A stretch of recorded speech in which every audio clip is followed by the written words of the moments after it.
So I like to say, as an entrepreneur, I think, if you guys can follow me on this, things start in the mind, right? Create it first here before you birth this company. You have a vision. Maybe it's a piece of real estate you want to develop, like Alex over here, and you start with this vision. So, I like to say I'm not necessarily woo-woo, but I'm woo. I'm a little bit woo. So if you guys are cool with that, I'd like to invite a very good buddy of mine. A little surprised that we didn't meet sooner, up on stage with us today, and we're gonna go through something that if you guys will kind of come with us on this. A little bit different tone and energy than we typically start with here. Alex, come on up. This is going to be for you to hold. That's cute, isn't that? Yeah, it is. I had that 3D printed for you, man. I like it. I love it. So Alex and I have a secret. Well, if you know us, it's not very secret. We have a superpower we've been developing between ourselves. He actually has a lot more experience with it than I do, but we've been both fortunate to experience some different types of transformational training. It's like Navy SEAL boot camp for the heart, mind, and soul, if you will. Very challenging environment, high level of accountability, ownership, and authenticity you put yourself inside of. And I think we can attribute a lot of our success to having access to that framework. It's just one modality for growth. It's just a gateway. But I really believe in energy. And so what Alex and I wanted to do just real quick, just really briefly before we dig into this, is kind of dedicate this time to energetically being in a space where we can create something special. So I'm going to tell you what I'm here today dedicated to, like what I'm creating right now. And Alex is going to share, and he may have some words before we jump into his portion of the session. And then we may ask a few of my friends here what you guys are creating. So today I'm creating clarity. So energetically I'm standing for clarity. Yeah, I love that. Clarity is actually, I teach a class called Clarity. So clarity is definitely something that I'm creating, but also inspiration. I want to inspire all the time. So awesome. Nice. Nice. All right, we got a very good friend of mine, software developer, sees the vision of Las Vegas, and he's from San Diego, has been faithfully coming out to see us every single month. His name is Attila. Attila, what are you dedicated to or creating today? One word. With my work or with the tech? Just a word. But with the work or with Tech Alley? And Today, this session. I'm going to meet as many people as possible and make meaningful connection. Connection? Yeah. Okay. Welcome Awesome. Everybody introduce yourself. Awesome. Make that connection. Awesome. Good buddy, Dwight. Give us a word that you're dedicated to today. Growth. Growth. Got it. Love it. Chris. Action. Action. Okay. I would like each and every one of you guys to hold a word in your mind. And I believe at the end of the session, you'll probably have some connection to whatever that word is. And that's the idea. Come on in. We've got Noelle here and her husband. Come on up. Come on up. All right. So, guys, as I like to say, it's good to have friends. It's even better to have funder friends. So Alex is a little different in his background as far as being a capital raiser for startups. So he's actually becoming a student, and so we're going to be working together in these sessions in the future. For him coming from a pretty heavy amount of success, I don't know if it's okay for me to share. You own 800 properties, right? He's been successful in raising multiple 8 figures last year, and he's well into 7 figures this year. Your current acquisition you're looking at is about $30 million for the next acquisition, right? I think downtown or something like that. And if you have any thing you want to share kind of as we dig into this, but he does real estate development and real estate rentals by background. He leads a community. He leverages transformation as a way to kind of help those people skill up. And we're going to talk a little bit about kind of his experience. We're going to sit down here. We're going to go through for a few minutes what that experience is and maybe some of the takeaways and the approach he's had from going cold turkey, not knowing, and then learning very quickly how to raise money. And you and I have a bunch of the same mutual friends. And I think Alex is someone that's playing the game at a pretty high level, and yet we hang out with guys that are playing a game at a much higher level that own thousands of properties. What's been really cool is how much you're just a total student, and I love that. So you want to have a seat? Sure. Thank you. Any takeaways? Any just, maybe a little bit of the story of went from, because as I like to say, fundraising is quite possibly the most challenging thing you're going to do inside of your venture. It gets talked about a lot. Very few founders, whether real estate or otherwise, are successful in raising money, and it takes a Herculean amount of time, a huge amount of rejection in order to get into that. So whatever you feel inspired. See what I did there? Yes, I see. To share. Love to hear it. Yeah, first of all, I think, capital raising in the trainings, we basically call it enrollment, right? So enrollment and capital raising is really the same thing. And when it comes down to that, you have to overcome a lot of things, right? First, you have to overcome any limiting beliefs you have about yourself, about your business, and overcoming the no's, right? Like what it means when somebody says no to you. Because oftentimes when people say no, we make it about us, like we're not good enough. So we have to overcome a lot of those things. And I think a lot of it comes through practice. It comes through practice, like really getting to understand what those no's are and then just refining, like making everything neutral.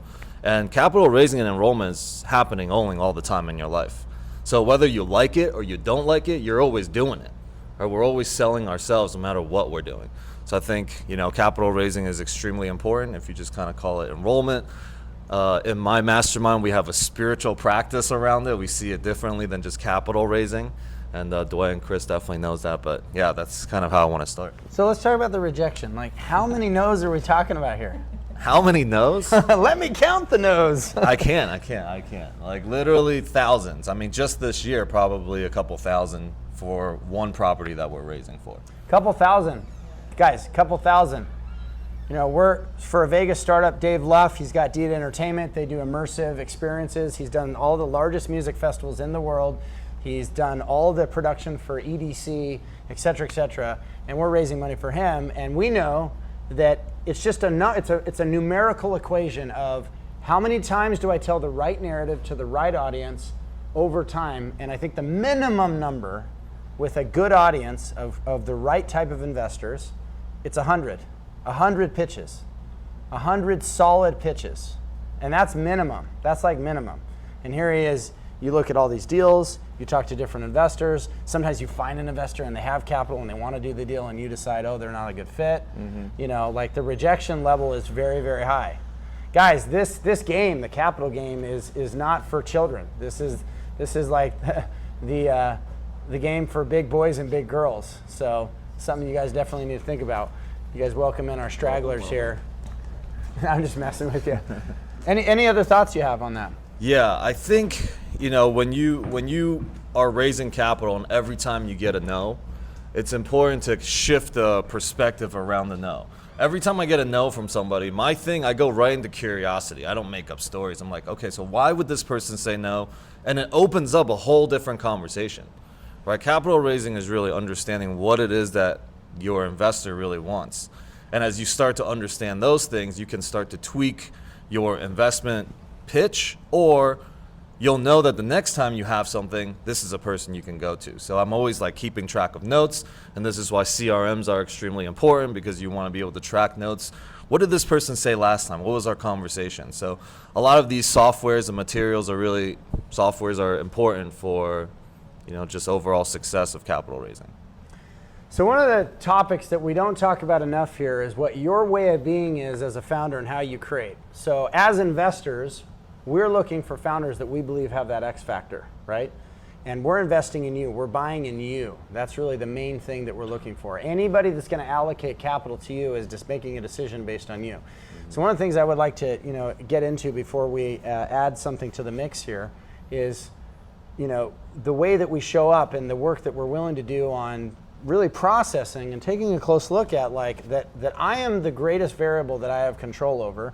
And I think founders, a lot of times, they want to talk about the system, or it's not fair because I'm female or a vet or I'm a minority, or I don't know, or I don't know where to get the capital. And all these things are valid to lesser or greater degrees.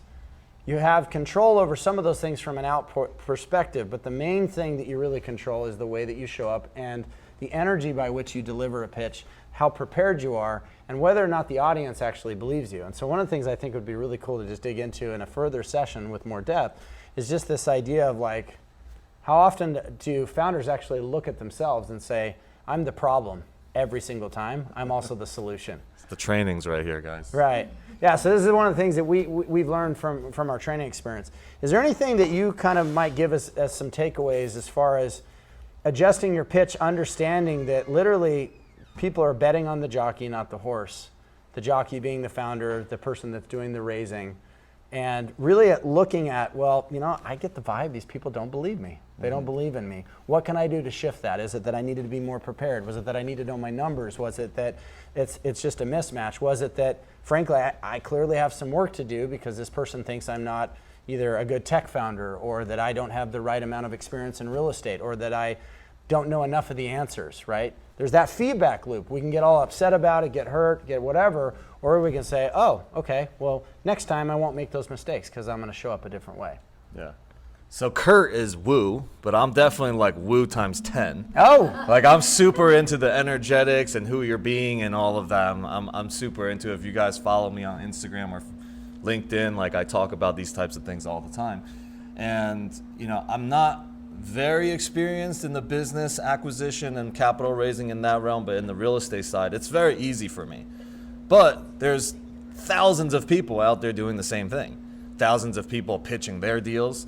How are you going to set yourself apart, right? Like, who are you being? Like Kurt said, who are you being?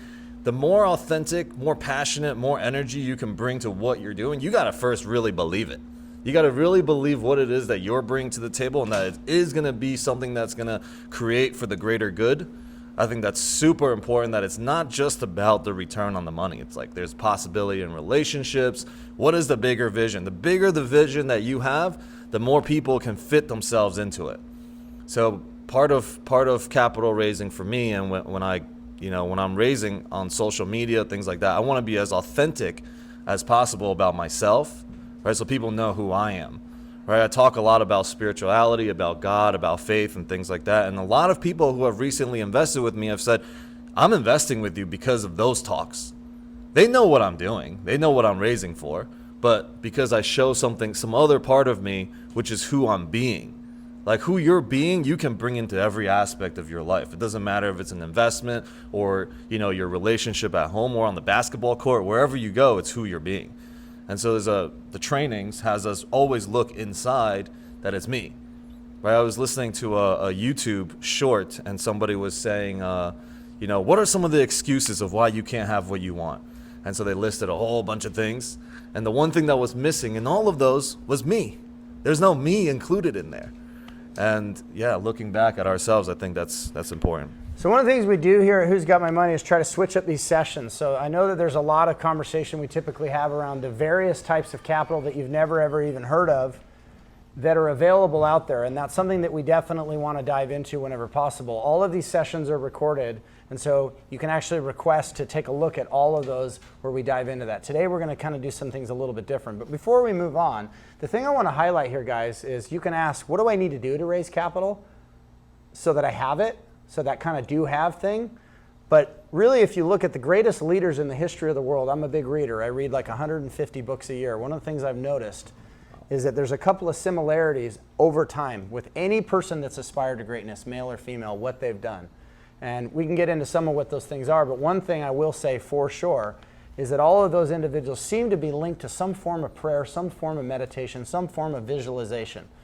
And so I would make the argument that instead of thinking about what do I need to do so that I can have, it's who do I get to be? How often do you ask yourself as a founder, who do I get to be that I envision raising hundreds of thousands, maybe millions of dollars for my venture? Because that is one of the capital sources that I believe is abundant out there.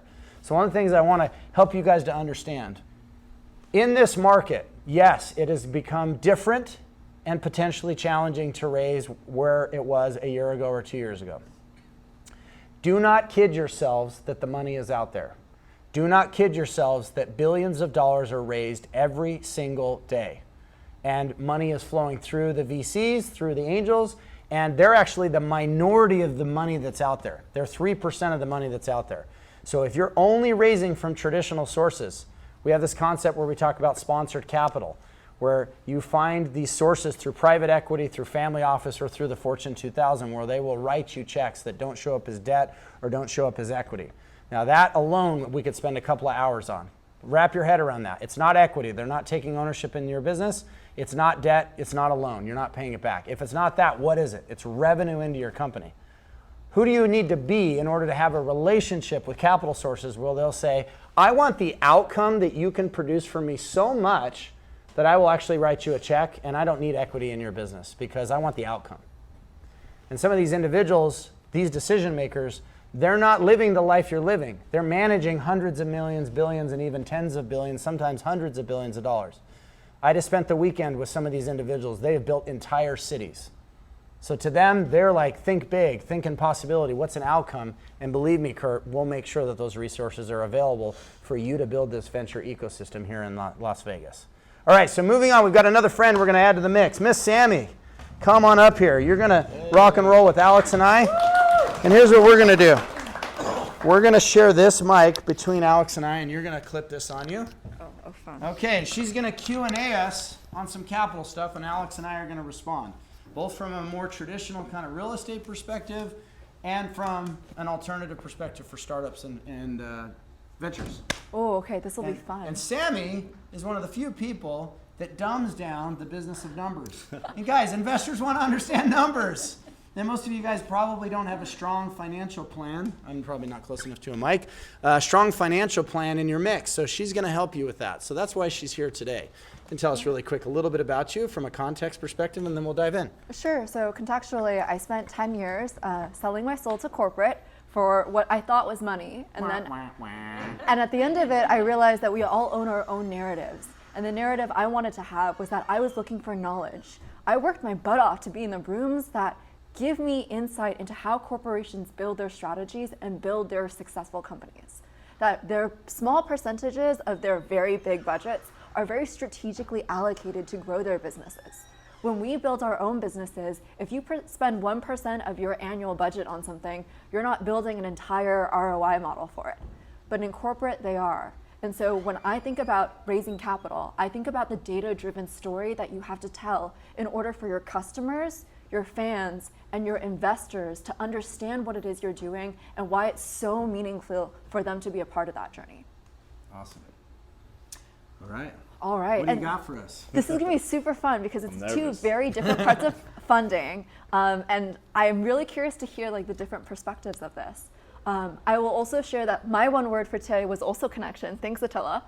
So this is really about everyone in this room. I'm going to take my background and expertise and give some what I hope are fantastic examples. But if you guys have other metrics that you guys are curious about, please chime in.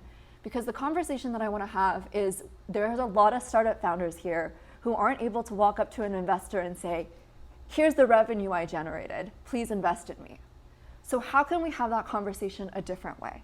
One of my scrappy startup strategies is to forecast something that's not revenue, or to forecast revenue that you don't have today and you might not be able to get for quite a few months later.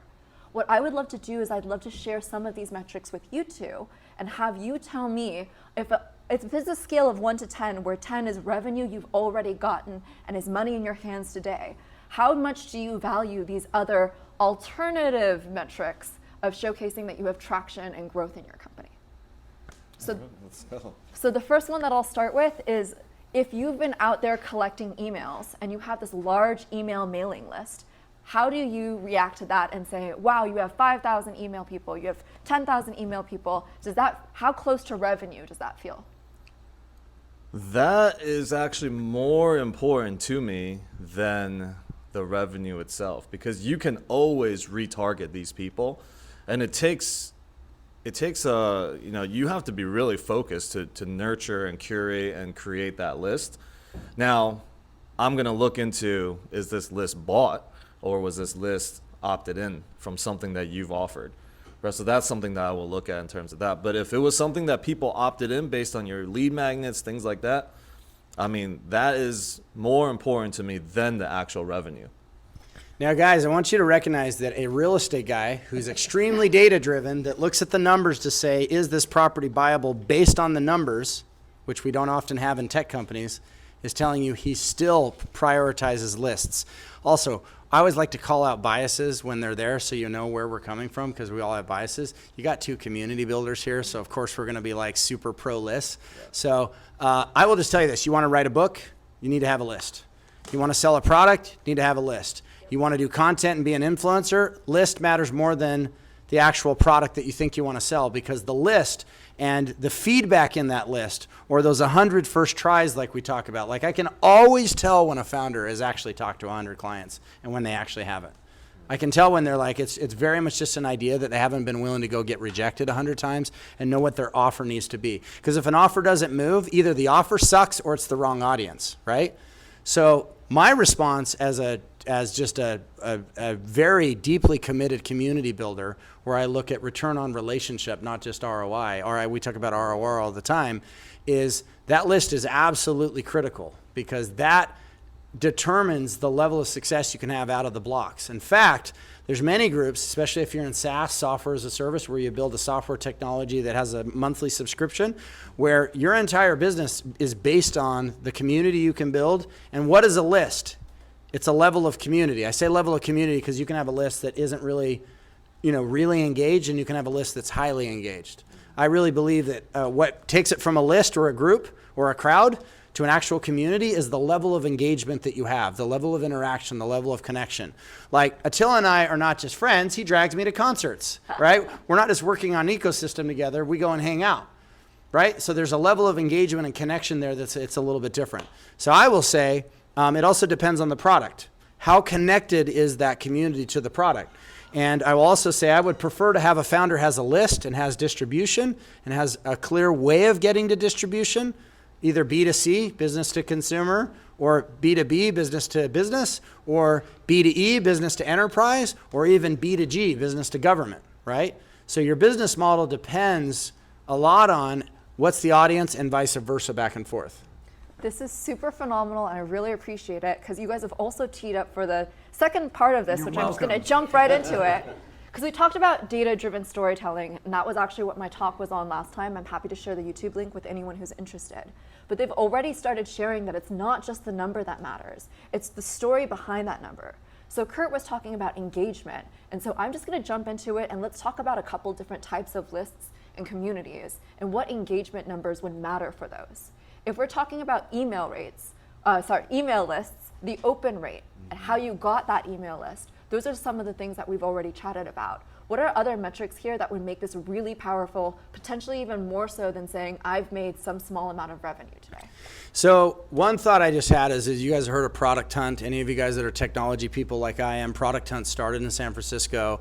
Anything that's cool, that's new, like Naira's company or some of the companies we've had, they get listed on Product Hunt, and then people can vote it up, vote it down, give feedback. But it's always early adoption stuff that hasn't really hit the full market yet. So I was one of the very small part of the list, and I think I was one of the first 3,000 people on that. And you're like, 3,000 people, who gives a crap, right? But if you knew the density of that list, if you knew that it was the who's who of the investment community out of Silicon Valley, if you knew it was like those of us that really understand, building these tech companies and things, like I would trade that 3,000 person list for a list of 100,000, because it literally was the most well-connected people in Silicon Valley, right? And Product Hunt has gone on to be acquired, and now I think his name is Ryan, is running a whole fund now because of what he was building. So that's something to think about. The other thing is as a business owner, I personally believe that as a capitalist, I think about marketing far more than most people do. So my question is always, how good is this founder at acquiring customers? Because you don't usually have a capital problem, you have a customer problem. And money won't fix a customer problem. If you don't know how to acquire customers, I can give you money all day long, but you're never gonna end up keeping it because you don't know how to actually bring in paying customers. Maybe you don't know product market fit. So the thing I'm always looking at is, do you understand your CAC, which is your customer acquisition cost? And you may not at all when you're starting, and that's okay, but you need to, as quickly as possible, get to that number. Also, if you've got a list, what's your customer lifetime value, CLV? How long do I have a customer before it becomes a positive cash flow situation where after I minus my customer acquisition cost and all the costs in the business, I can actually cash flow off that client?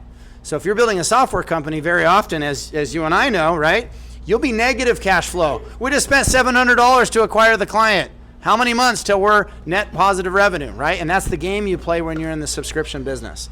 So those are some thoughts there. Alex. Yeah, interesting. Just continuing off of what you said, like even in the real estate space, we look at how much does it cost to acquire a tenant? And then what is the value of the lifetime of this tenant? So, just off the top of my head, we have a storage deal, $125 to acquire a tenant. Their lifetime value averaged out somewhere around $1,000, $1,100. So all day we're trying to figure out how we can inject more money into that, as long as we have space. Do you guys see the math equation there? $125 to acquire, $1,000. That's a dog that'll hunt all day. So once you get your marketing multiple figured out, if 8 turns into 25, the very next question is, how much money can I put into it? And then you can start thinking about what type of money. Am I using debt? Am I using public and gov funds, which is the second bucket? Am I going to use equity money, where I'm taking in a partnership because I have a lot of money I need to raise? Or am I actually going to bring in large revenue contracts, which is the sexiest type of capital because it doesn't cost me debt.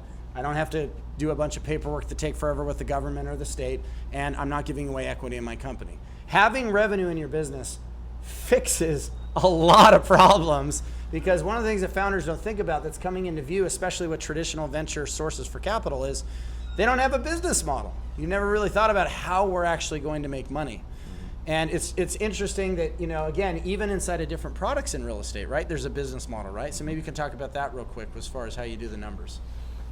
Yeah, I mean, we really just look at our marketing. We have a marketing team that goes out and does local service ads, Google ads, Facebook ads, all of these things, and we kind of look at how much it costs for us to acquire a customer. It's a constant KPI that we look at, and I think that is something really important. Is when you have a business model and you don't have something that shows how you're going to track, right, your KPIs. That's really important for me to look at anybody's success. I'm like, okay, how are you tracking your KPIs? That's from me, right? Looking at real estate, I'm very numbers driven. I am very vision driven as well. I'm like a little bit different than most real estate investors and syndicators. Like, I'm very vision driven too. So I see something that's further, and just on adding to the email list. Like right now, in the past year and a half, I have somewhere around 2,300 emails, contacts in my investor and all of that list. Now, another group brags to me, they have 45,000. We both throw a virtual conference. Through my list, like 400 plus people showed up, and their list, they were struggling to get 250 people to show up. Right? Like, I would trade my 3,000 list for that. I would trade that 45,000 for 3,000 all day, because I'm always curating it. And looking at the email open rates is another KPI, like how many people open it, how many people click onto something in it, the links. There's so many things that you can track KPIs on, and it helps you tell a story. And it helps you get the investor to be like, yes, I'm in, because you're covering all the different areas, and it's super important that you tell the story whole, right? Not just off of vision almost. So the narrative that you have and the strength of force of personality and certainty and confidence and the posture that you delivered in is going to be whether or not you raise money. But one of the things that's happening on stage right now is you have 3 people telling you that you need to have a data-driven approach to the way that you raise and the way you construct a business. Your idea is not enough. Execution is everything. And that's what an investor is really making a decision around. And so if you come knowing your numbers, if you come having a strong projection of numbers or a strong concept of the business model, and you've taken time to think through different business models and where it makes sense and what business models are never going to work out or never going to turn a profit, that's super important. Because guys, even if you've never taken any capital, you still have to turn a profit. You still have to understand what your business model is and how does it operate. What's your next question? So actually, we're not just telling you guys that you need to have a data-driven story. These two have actually shown you what their data-driven stories are. They didn't just come in saying, okay, well, this is a metric and this is a metric. Kurt was talking about you need to know your CAC versus your LTV. You need to know when you're cash flowing. These are not just numbers. He's putting it together such that if you were to tell someone, hey, I'm going to spend this much to acquire the customer, they're going to bring me this much over the lifetime that they're with me, and I'm going to start being cash flow positive in 5 months, but I'm going to be negative up until then, and this is the retention rate and how many people are going to get to that point, then you're sitting there going, oh, I need to give this person money. How much money can I give you? When you get to that point, it's because you had a really strong data-driven story. Go ahead. Well, what's really powerful about this is that they know what metrics they need to have. When Alex was talking about tracking your KPIs, that's actually the first step, and you can start anywhere. Start today with whatever you can, because the answer is when you know which metrics you need to communicate and you have those, then you're able to tell a data-driven story. But if you just try to stay and wait until you know exactly the metrics that you need, once you know the metrics, you still have to go back and start collecting them. Data is incredibly powerful. Start collecting it and then use those building blocks to tell your story. Those 100 first tries, those 100 conversations with clients and not your mother are going to teach you whether or not you have a business and everything you need to know. And I always, I've seen 17,000 pitches. I always know if somebody has actually talked to a bunch of clients and leads or not. It's very apparent. It's also apparent in your pitch. I don't like it when founders use slides. I don't need to hear that. I'm buying you. So at the end of the day, I can tell if you know your business or if you don't. Now, you can have a business model that shifts. You can start in services where it's all perform services online or in person, and you can shift to where you build a product, intangible or otherwise. And then you can shift to where you build a product that's on a subscription. And then you can shift to where you have a SaaS model where you built software behind it, right? You can do that because sometimes if you're building a software like as a service product, you're going to be in the negative sometimes building for a long time. And so unless you raise some form of capital, you may not be able to absorb those costs. So there's a way to stair step the approach. So this is one of the things that Sammy and I are going to be doing in content moving forward is breaking down business models and helping people to understand that you can have a real estate business and it can be a completely different business than another real estate business. Why? Because one's storage units. One is long-term rentals like my brother does. Or it could be short-term rentals like the Venture House team does. We have all these 10-bedroom properties that we told you guys about that are dedicated to entrepreneurship where we throw events. We only rent those out to the outside market in very brief spurts because we want the majority of the calendar to be open to throw badass events around venture, right? These are business model decisions, still real estate. Do you see the difference? So how much have you taken the time inside of your business? Like James has got a blockchain education company. He gets to decide all these different ways that he can monetize that based on the value that he wants to give to the customer, because that's always what matters the most, is the value that you're delivering to the customer. What problem are you solving? When you're pitching to somebody, they're going to want to understand what problem you're solving. When I meet a founder, the thing I want to understand is what are you obsessed with and what problem are you solving in the market so that I can help you with the resources that you need to get to. And guys, don't just think about resources and capital as capital.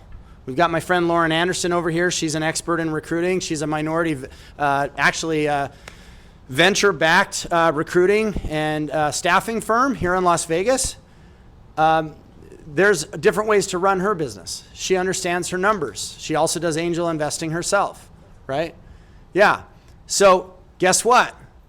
As a venture guy, I understand that the companies that I fund are breaking different things inside the business over and over and over. And those that solve the most and those that have the network effect of Silicon Valley, New York, and Boston, and what we're creating here in Las Vegas to mimic what places like Salt Lake are doing, is those ecosystems and those network effects actually solve those things faster at scale, right? So breaking capital means I ran out of capital, I need more.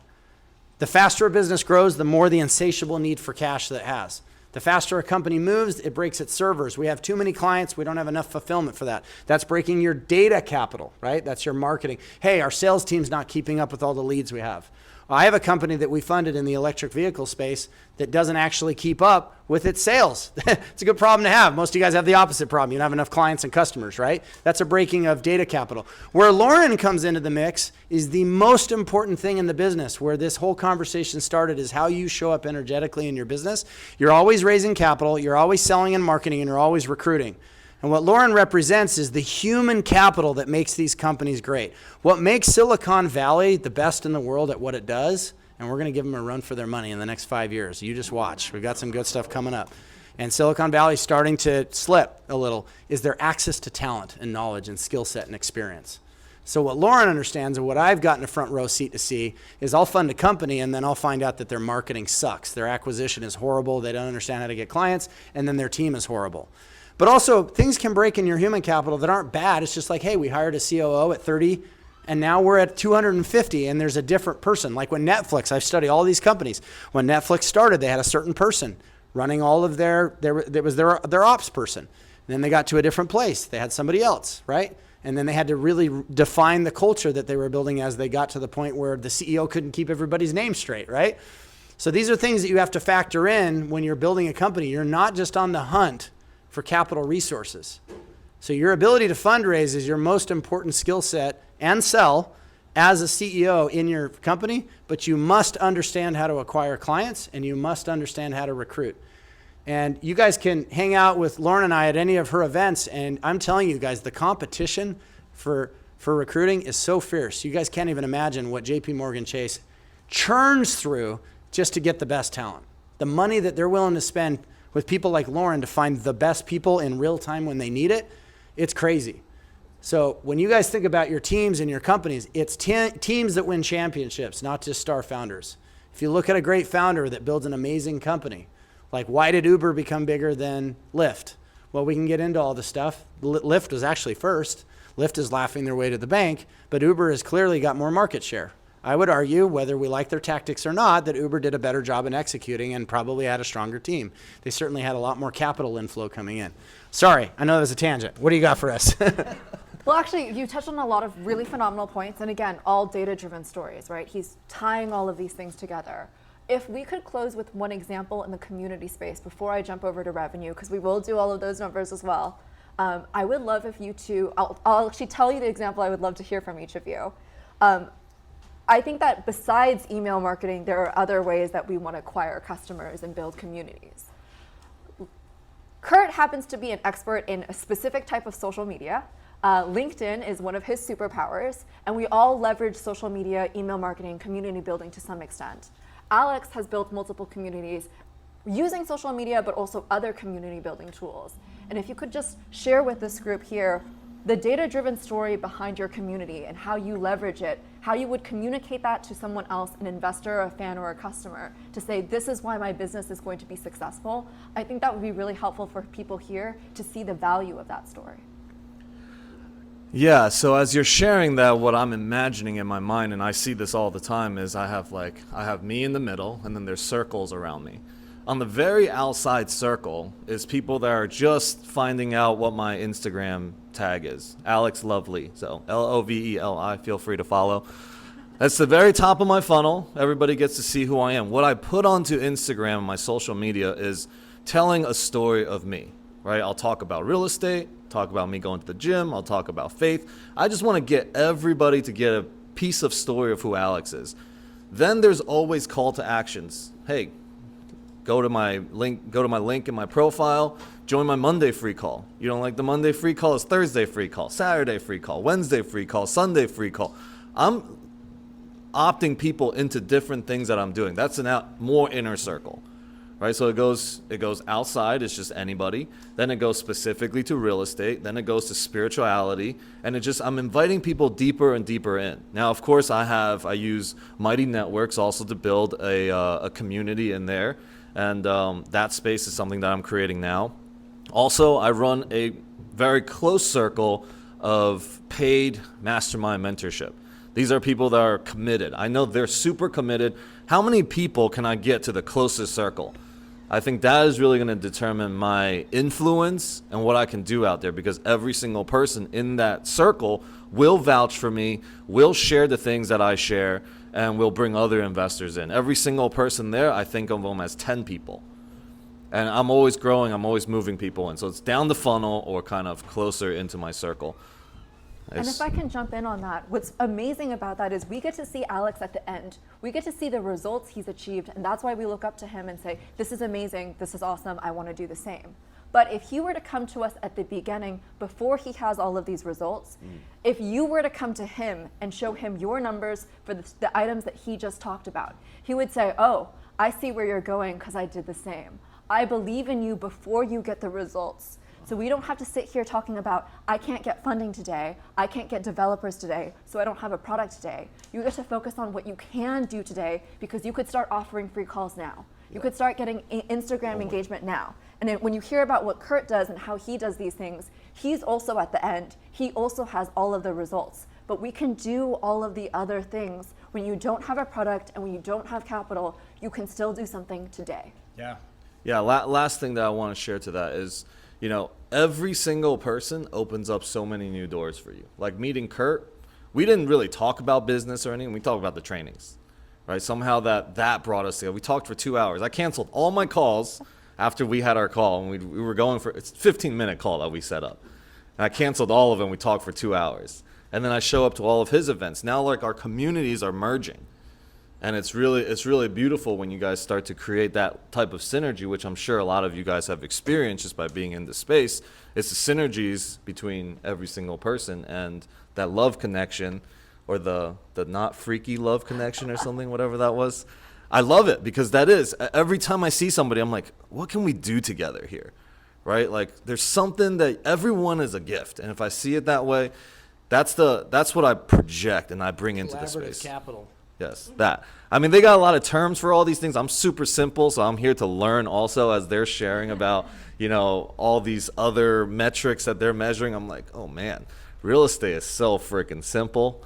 It's so like data driven. Here's the returns. You want in? Okay, great. Everything is super simple. But starting a business, yeah, I have a couple of businesses I would love to get funded, so amazing. So guys, are you seeing how community is a superpower? I mean, seriously, if there's a skill set to be mastering in a post-COVID world, I know all my VC buddies are like, what the F are you doing? Why are you spending all this time doing all these events and dinners and all this stuff? Because we've done 500 of them.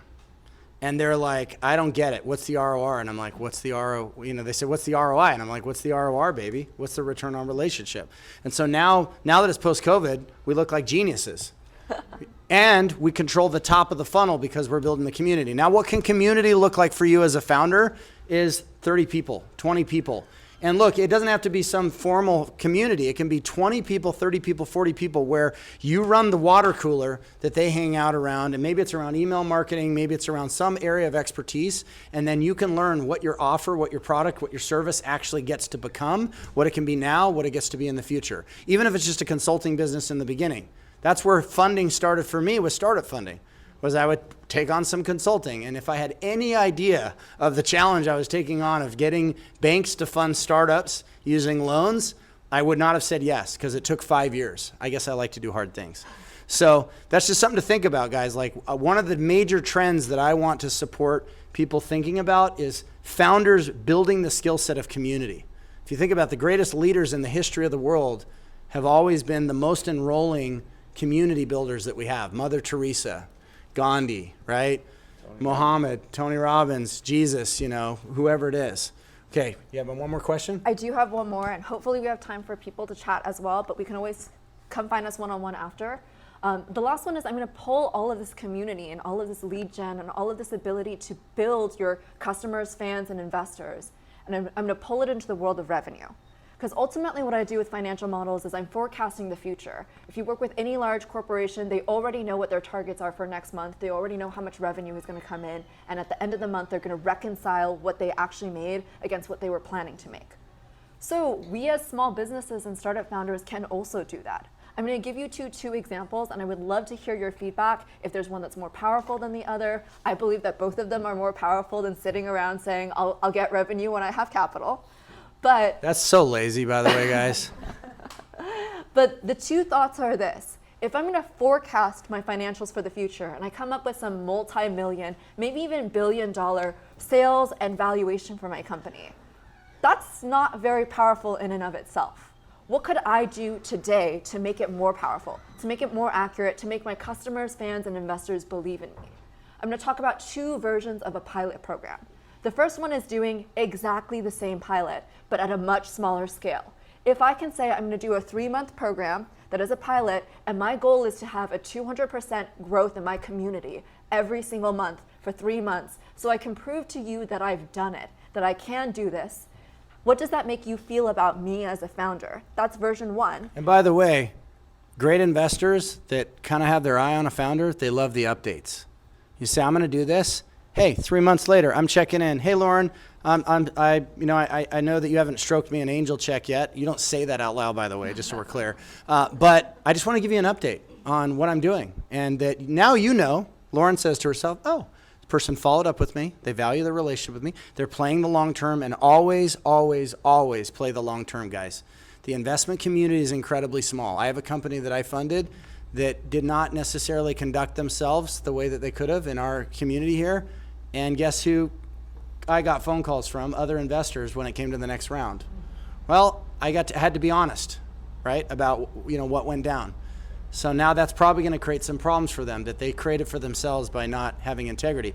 But it's a unique founder that does that update, and then Lauren's like, oh, this founder does what they say they're going to do.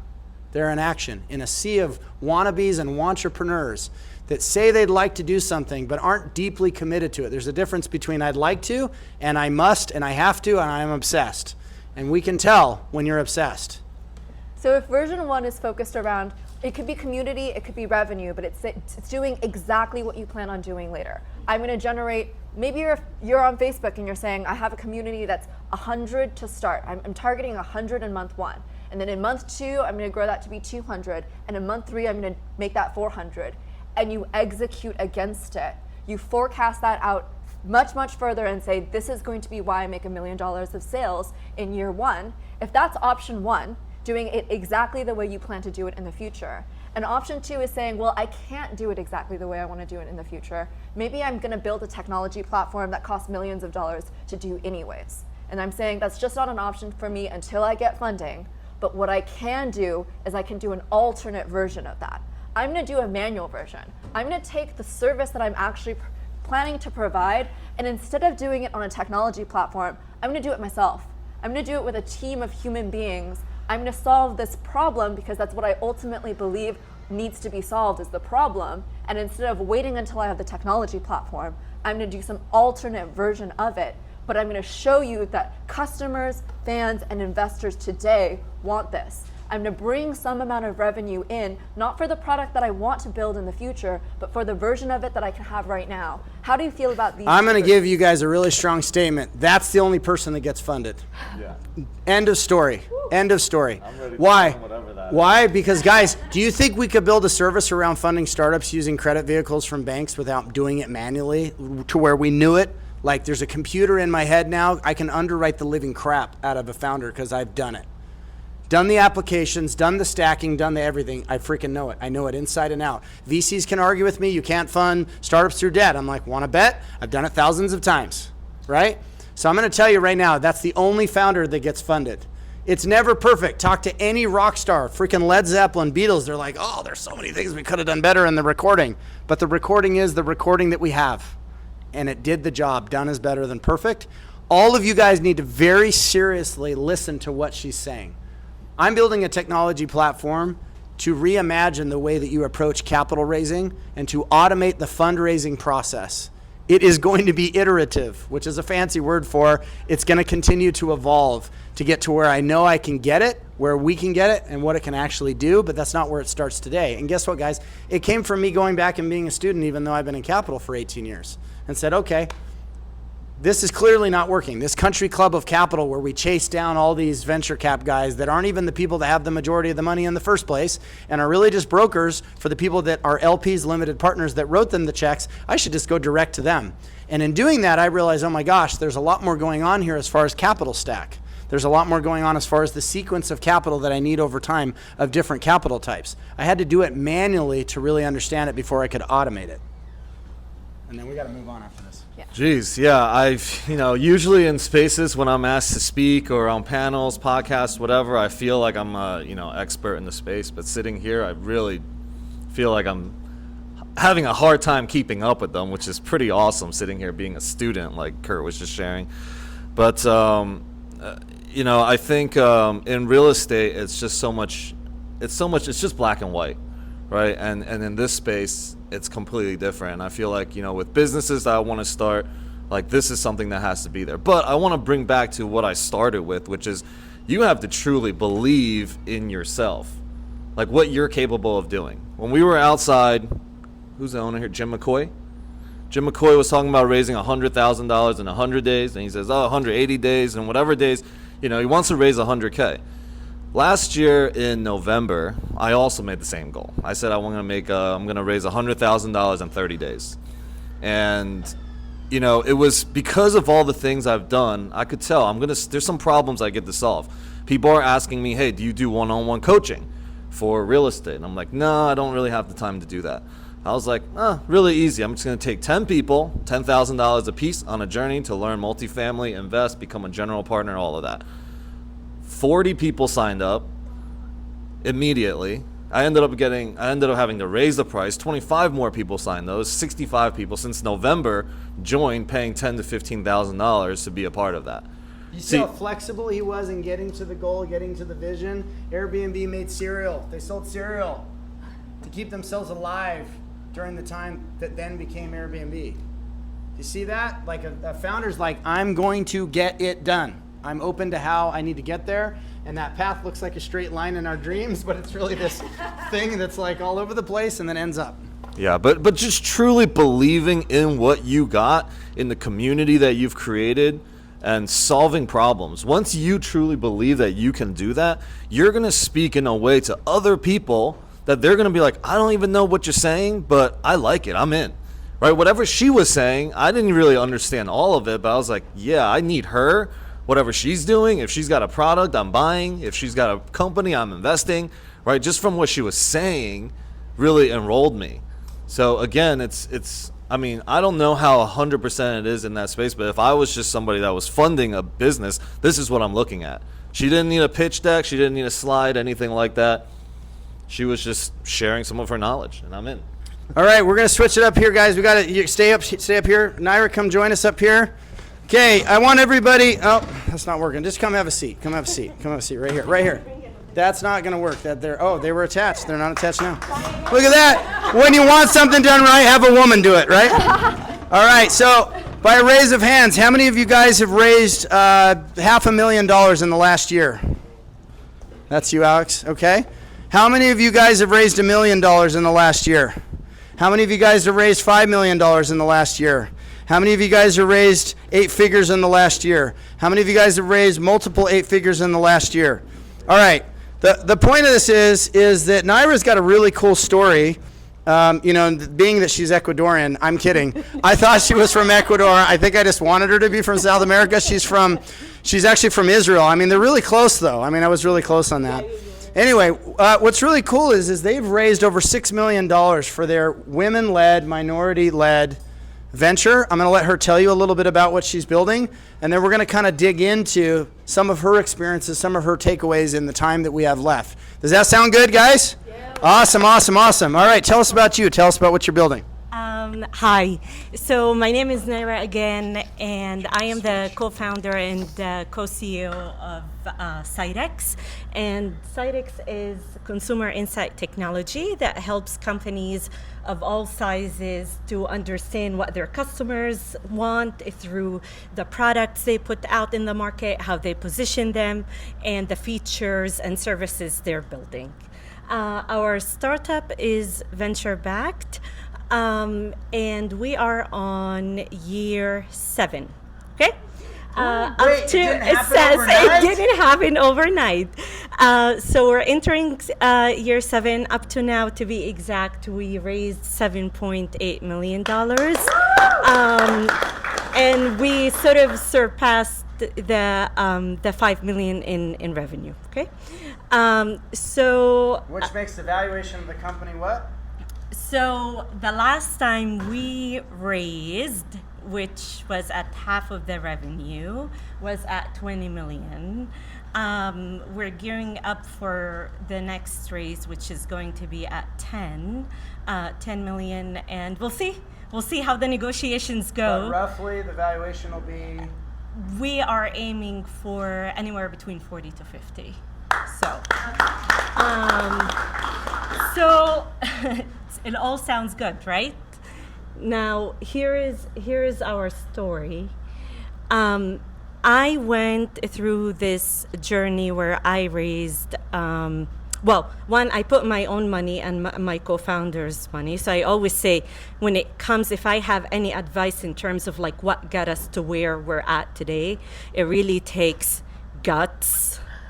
It takes defiance, and it takes like a stamina like nothing else. And what do I mean by that? In the early days, we put in the little savings we had and the 401k we had, and took debt on top of it that only 2 years ago we got out of, my co-founder and I. So we bootstrapped close to the MVP. Now, then we had angels friends and family rounds. In fact, we had 3 of them, okay, over 3 years. And only then we got backed by a VC, which, by the way, we were talking to that VC firm at the concept level. It took 6 years for them to come back and say, and now we're really ready to fund you, yeah? In addition to that, in the middle point, we actually took on a client over a 3-year licensing deal that ended up being over $1 million. You guys hear And that? A client that put $1 million over 3 years. is into revenue into the company. Yeah. And they helped us honestly build the product. So they were our client.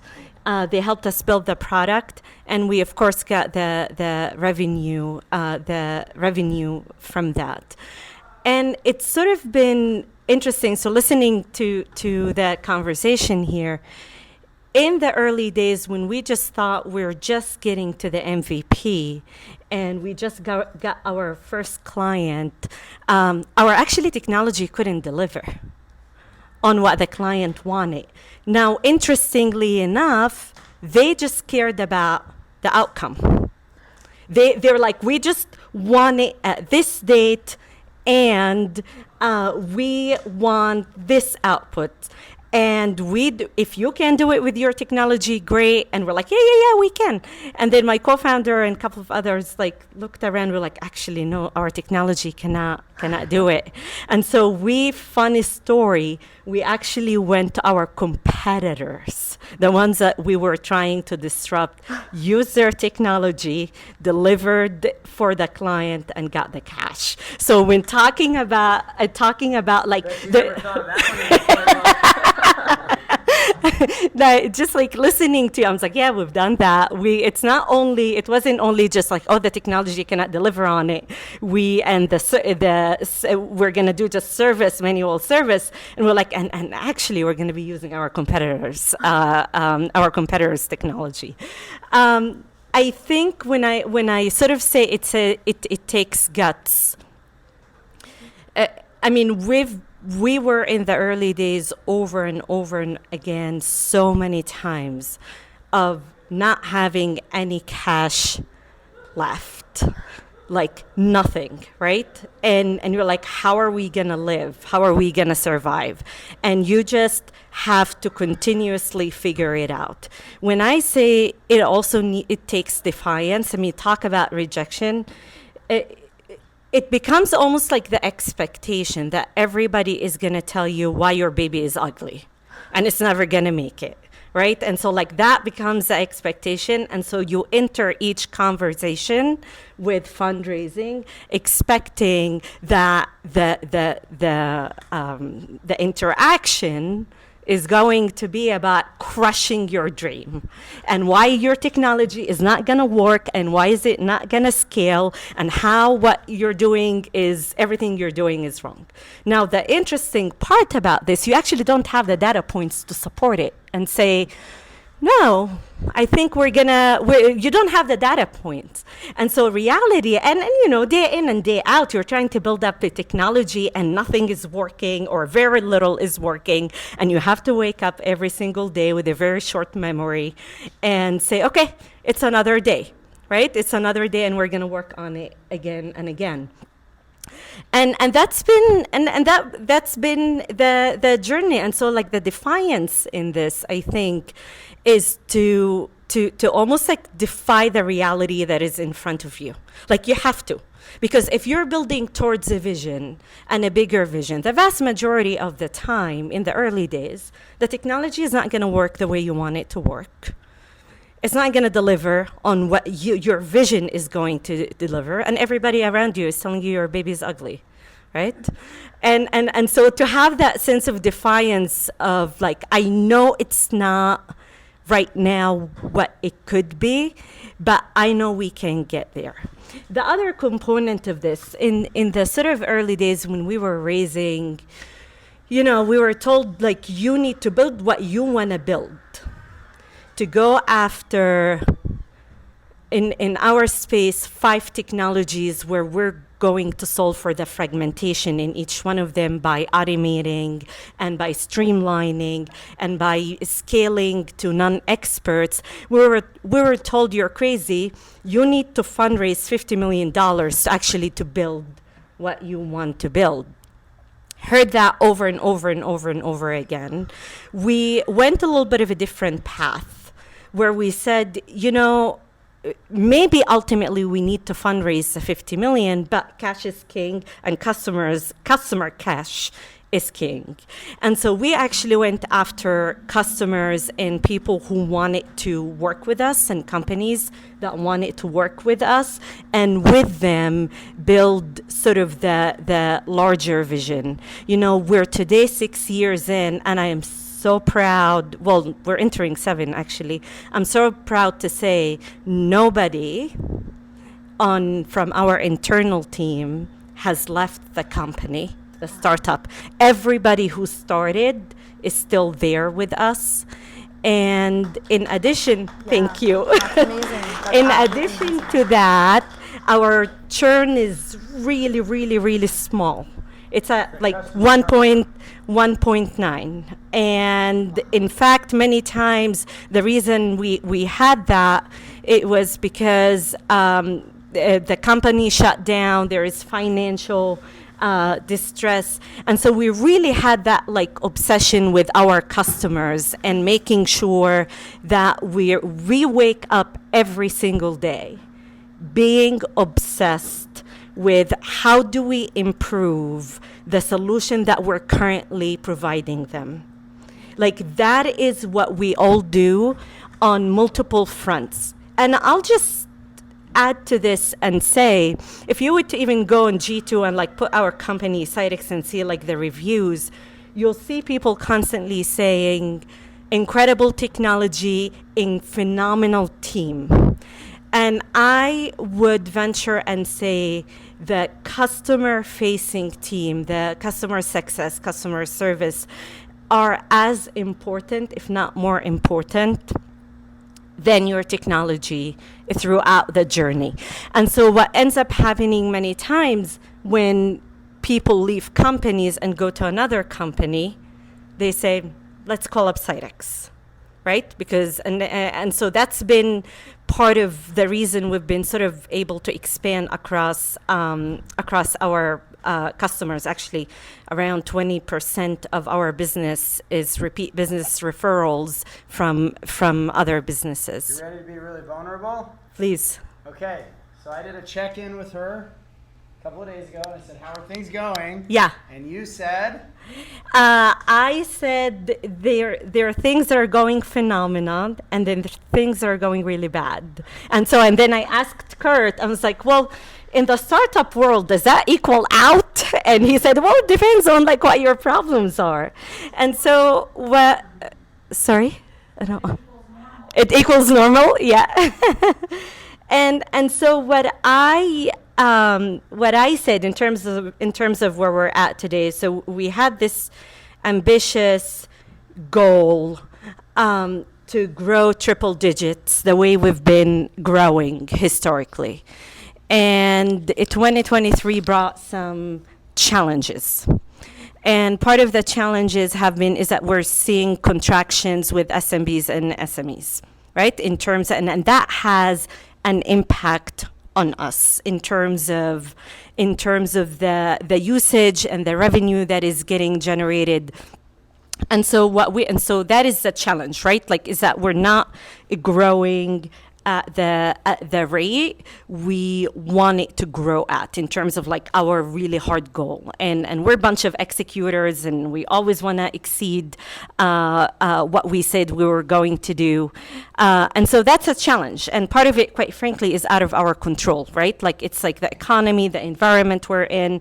And so the question is like, well, okay, like, so what do you do about this? And that's what we're internally engaged with, and I can share a bit But the phenomenal thing, the really, really cool thing, is that we're bringing on, and this is what I told Kurt, we're bringing on phenomenal, incredible Rolodex of clients from the Merck and Johnson and Johnsons to the Bloombergs of the world to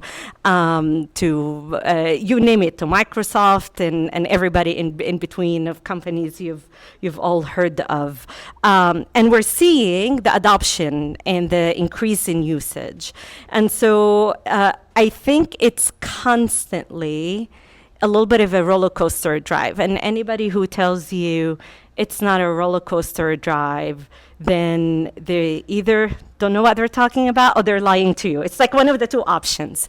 I wake up every day now, it's sort of an expectation that I wake up every day and there's about 100 problems I need to solve for. And if you're not ready to sign up for that, guys, you're not ready to be a startup founder. You might be a small business owner, which is awesome. Small business owners outnumber founders 100 to 1. And they're the lifeblood of the American economy, and we love them. But building a real startup, something that's designed to be high growth, high capacity, and really move, and really have exit enterprise level value, which you guys know our obsession here in the ecosystem with our partners is to create founders that exit, so that they can then do it again and that they can invest in other founders. We call them founder funders. Guys, the road is simple in some respects because it's just a road of adversity, but it's definitely not easy. Yeah, it's not easy. It doesn't. So people ask me all the time, did it get easier over years? I get this question all the time. When does it happen? And you know, I always say, well, if you're trying to get at, am I less stressed, do I work less? The question is absolutely not. You start dealing at problems at a different scale. Like when we first launched, I just remember the first time we hit 10K MRR, I was just like the happiest person. Monthly reoccurring revenue. Yeah, sorry. I was the happiest person on earth. I was like, this is so awesome. The first time we hit our 1 million in revenue milestone, I was over the moon, right? But then as you scale and as you take more funding and venture-backed funding, the expectations is that you're keeping up with growth, right? And so now our problem is not hitting the 10K MRR. We're like, how do you get the 500K MRR? What is the path to 1 million MRR? And so the scale of the issues you deal with sort of evolve, but it doesn't get easier. I will say that. For me, at least, it does get a little bit more fun. So as we move forward, you're out of the box fundraising advice, super brief. What is it? Out of the box. Don't get phased. So here's the thing, and Kurt, I don't know if this is out of the box, but it is really a numbers game. You have to start fundraising and assuming that everybody is telling you no. And you have to get pleasantly surprised when somebody says, oh, tell me more. You're like, that is an accomplishment. And so you really have to have a thick skin in this. Don't be phased.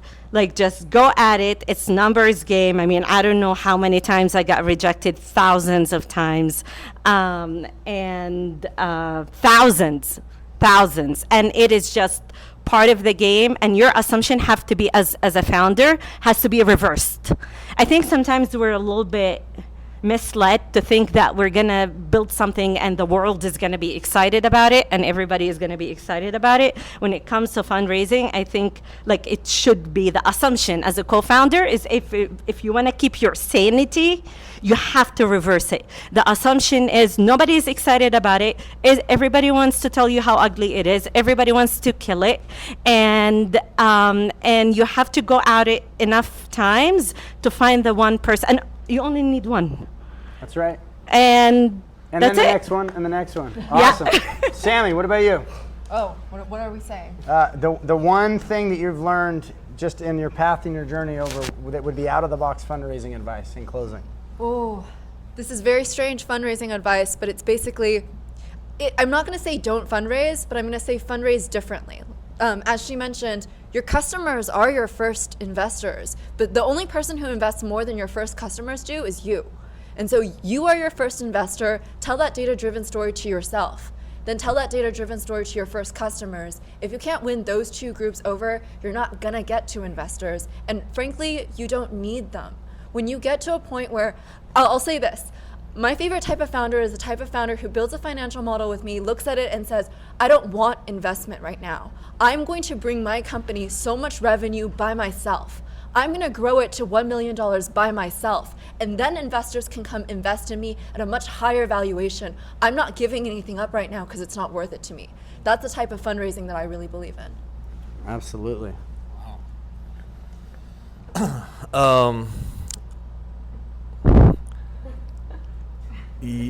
Never stop fundraising, and every single person is either an investor or is going to be a door to an investor. So even as I meet Kurt and as I'm in this community, everyone is a source of an investment for me. So as an investor, so I'm always like, I know what I'm doing, I know what I'm really pitching. It's me, right? My vision. Like Kurt knows my vision. Everyone that meets me knows my vision. What I'm doing in the Fremont downtown area with real estate. Everybody knows it. So they're going to connect me to somebody. Kurt connect me to somebody else. And now we're doing a deal together. So everyone is always an open door of investors. So never stop raising. That's my advice. Guys, and very few businesses actually ever raise capital. Very, very few of them. It's in the very small percentage. Venture-backed startups, that's like 2%. I know the Shark Tank scouts, that's like 0.0 whatever percent.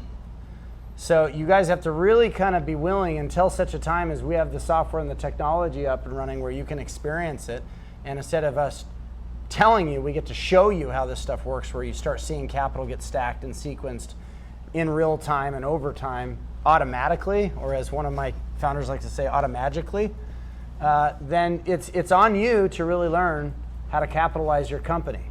And capitalization, like we said before, is the capital, the dollar capital, the marketing and the users, and the recruiting that you do. So a couple of announcements as we're wrapping up, and we look forward to joining you guys for lunch right after this. We do these every single month. As you guys know, Venture House runs events here every month. We're very excited that we're going to be expanding into Salt Lake, Scottsdale, potentially Miami with our next Venture House properties. We already have 3 Venture House properties here. We're moving on our 4th one downtown. And again, Venture House is our set of venues that we can use to foster community support. So what we care about is impact. What we care about is founders and small businesses. We care about running our own communities, but we also care about you guys being able to build yours. And those that want to come use our properties from out of town, well, they can pay full pop. So that's how that works. Also, we have the Breathe Technology Conference next month. I'm running the Investor Lounge at that. Alex and a few of the others, we're going to be hanging out there, those of us that actively invest or have deep experience investing.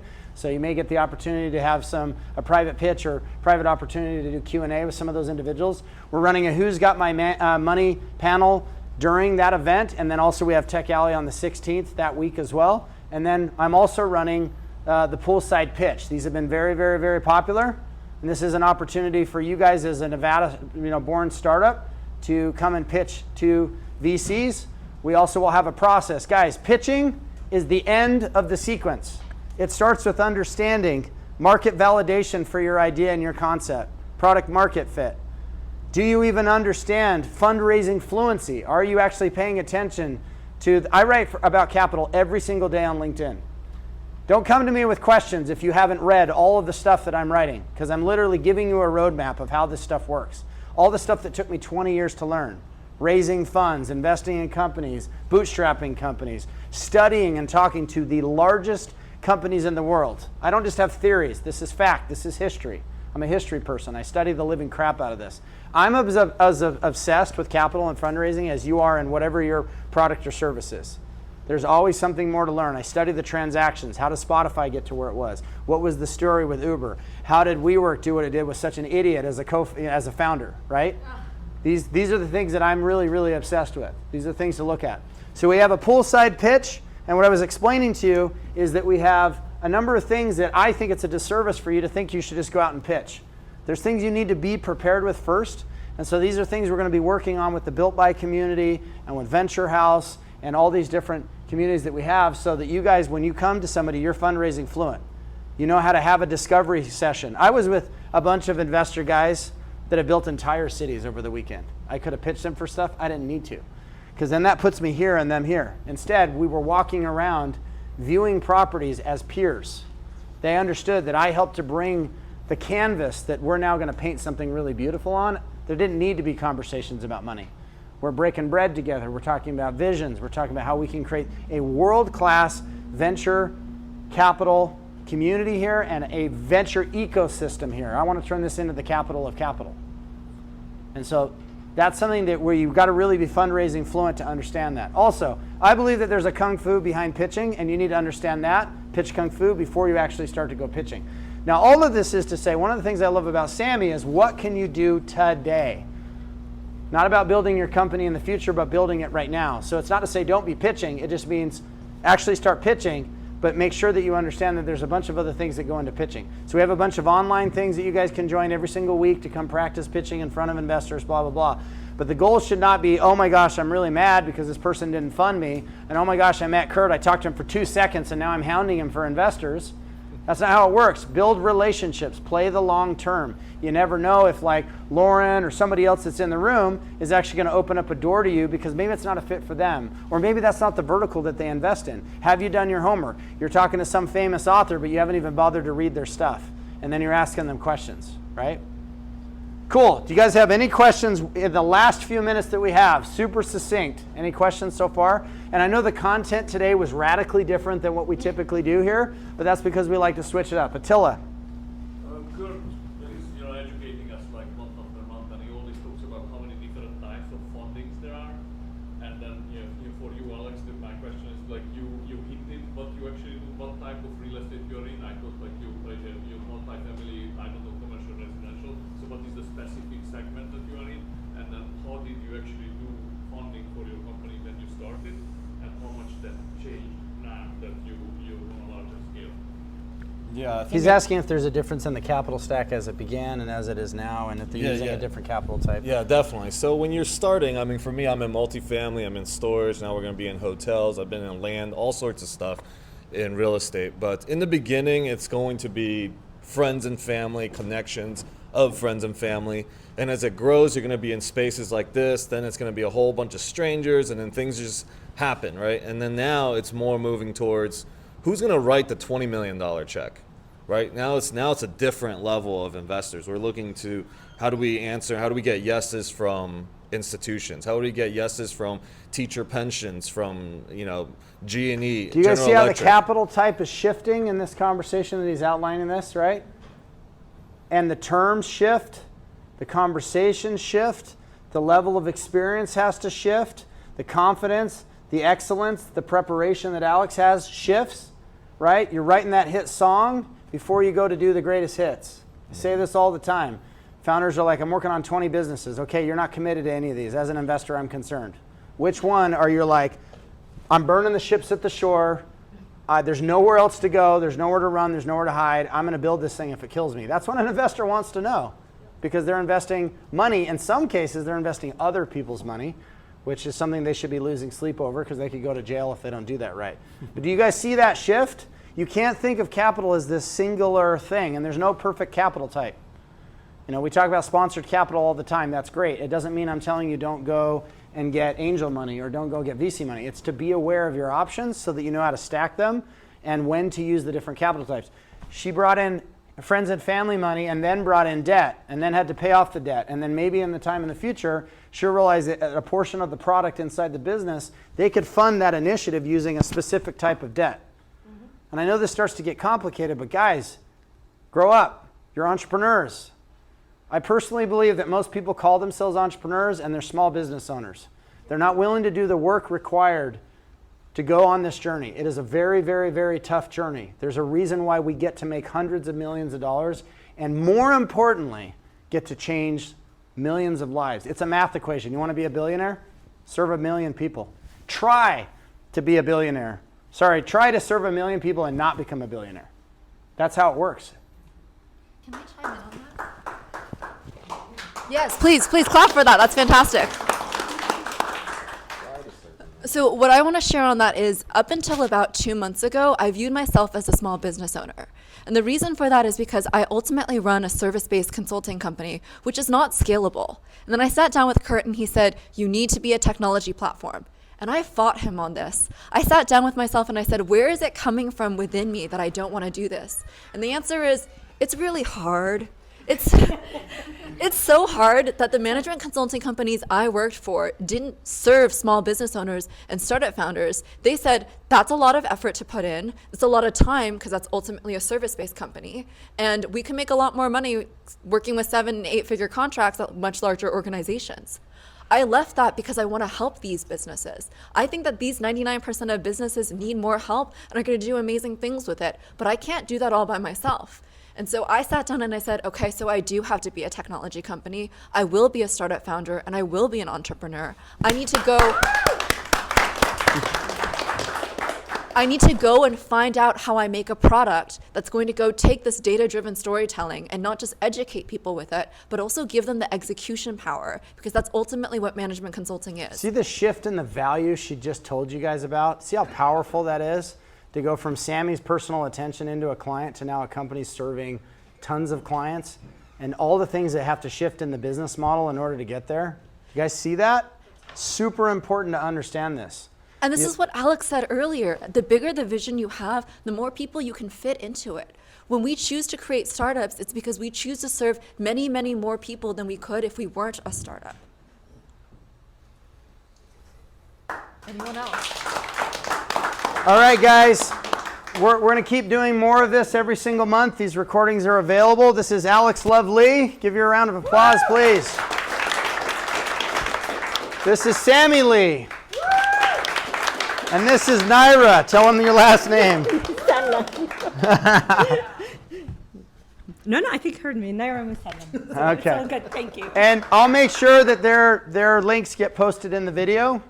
And all right, guys, any questions you have, post them on LinkedIn, post them on Twitter.